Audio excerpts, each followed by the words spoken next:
দর্শক আসসালামু আলাইকুম। আওয়ামী লীগ কি চিরদিনের তরে বাংলাদেশ থেকে বিলীন হয়ে যাবে? এই দলটি কি শেষ হয়ে যাবে? আপনাকে যদি প্রশ্ন করি বাংলাদেশের সবচেয়ে পুরান দল কোনটি, আপনি বলবেন আওয়ামী লীগ। এর আগে আমার চ্যানেলটি যারা সাবস্ক্রাইব করেননি দয়া করে সাবস্ক্রাইব করে নেবেন। বাংলাদেশে যে তিনটা বৃহত্তম রাজনৈতিক দল আছে, জামাত, বিএনপি, আওয়ামী লীগ। সবচেয়ে পুরনো দল কোনটি? জামাত আর আওয়ামী লীগ, এই দুটি। তারপর বিএনপি। আচ্ছা, এই 16 বছর জামাতের উপরে আওয়ামী লীগ নিপীড়ন, নির্যাতন, জুলুম, ফাঁসি দিয়েছে নেতাদেরকে। তারপর কি এই জামাত শেষ হয়ে গেছে? না, জামাত আবার ফিরে আসছে। সুতরাং আওয়ামী লীগের গণহত্যা করছে হাসিনা, তার দোসররা, তাদের বিচার হবে, তাদের আইনে আওতায় আসবেই তারা।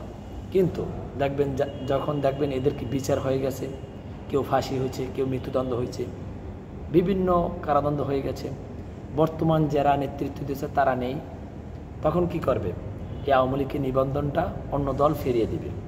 তখন আওয়ামী লীগের হয়ে কেউ না কেউ হাল ধরবে, যারা ক্লিন ইমেজ, যারা কি কোনো দাগ লাগায় নেয়, যারা দুর্নীতি করে নেয়, মানুষ হত্যা করে নেয়, এরা আওয়ামী লীগের নেতৃত্ব দেবে।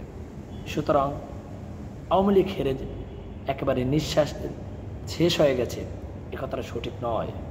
আপনারা জানেন বঙ্গবন্ধু শেখ মুজিবুর রহমানকে হত্যার পর 21 বছর পর তার মেয়ে হাসিনা, খুনি হাসিনা, ওই আওয়ামী লীগের কি প্রধানমন্ত্রী হয়েছিল।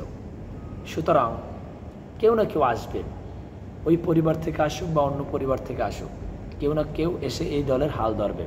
সুতরাং আওয়ামী লীগ শেষ হয়ে যায়নি, এ দল থাকবে, অন্য কোনো নেতৃত্ব পরিবর্তন আসবে। আশা করি বুঝতে পারছেন। আসসালামু আলাইকুম।